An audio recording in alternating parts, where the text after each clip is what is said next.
Hi guys, today I'm going to go through how to write a formal and an informal email, which should be especially useful for anyone sitting the functional skills exams. I'll go through the steps of writing the emails and then mention the downloads that can be found in the comments below.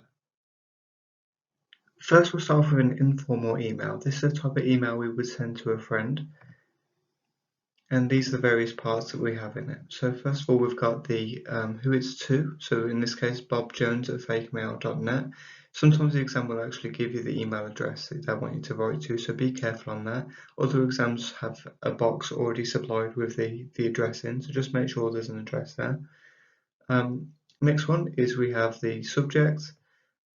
Next we have our greeting, and we've kept it nice informal, so casual greeting here because we're talking to a friend. Next paragraph, we're looking at the introduction, why we're writing, and this is the same thing with writing letters. We tend to introduce ourselves first, then say what the purpose is. Next we have our main body, which is where we add the detail. You can add 2 or 3 paragraphs here, and this is where you would use adjectives to either persuade or inform the audience.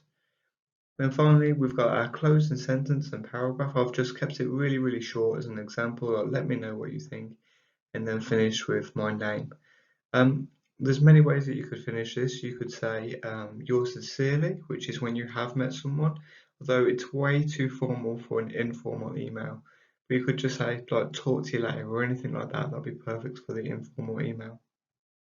So now we'll talk about the formal email. So formal is another word for professional. We've got the same email address just for the example.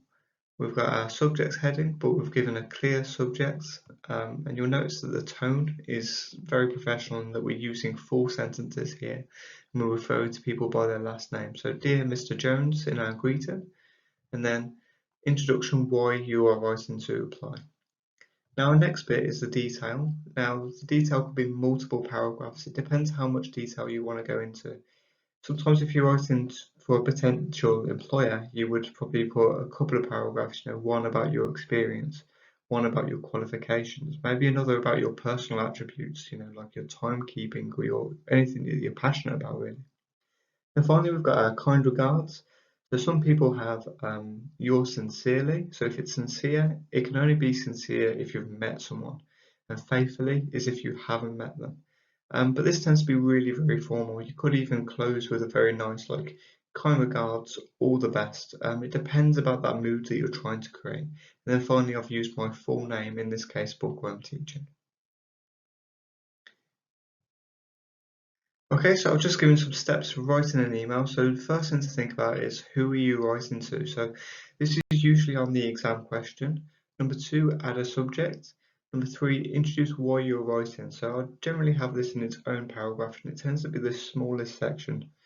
Number 4, you add details to the main body of the email, and that'll be down to you, especially if you're trying to get past that 250 word count. Number 5 is you conclude your email, so does it end with a question or request? That kind of sums up the purpose of your writing. Number 6, you give a sign off using something such as yours sincerely, yours faithfully. So when I say sign off, it's a way of ending the email, just to say, goodbye for now, basically. Okay, so I've included the sample emails here in the few steps for you guys to download in the comments if you wish. And finally, guys, if you like this video, please feel free to like and subscribe, and I'll try and produce some more videos that will help you with your English needs.